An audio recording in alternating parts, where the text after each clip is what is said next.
In this video, we are going to learn about Bhekasana. To do Bhekasana, you basically lie on the mat.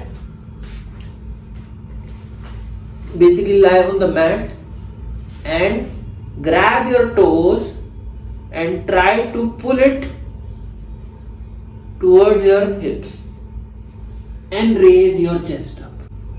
This is Bhekasana.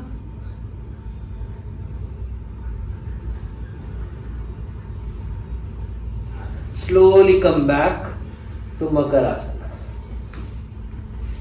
You can stay in this position for 30 to 40 seconds. You can also practice Ardha Bhekasana, wherein you lie in mat and bring one leg, try to bring one leg right next to your hip while laying on, and use your other hand to raise your back up.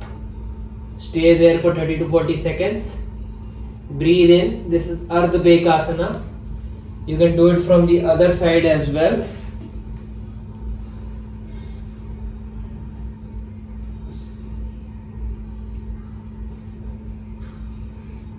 When you're ready, you can do it from both sides.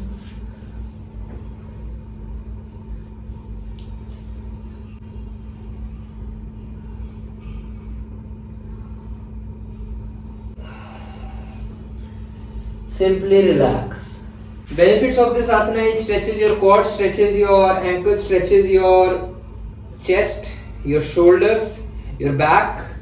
So if you have slip disc, you can avoid this particular issue. If you have high blood pressure, you can avoid this issue. If you are pregnant, you can avoid this particular pose. If you have high blood pressure, you can avoid this pose. If you are suffering from irritable bowel syndrome, if you have undergoing menstrual cycle, or you are pregnant, then you can avoid this particular pose. If you have any kind of back pain or issue, you can avoid this pose.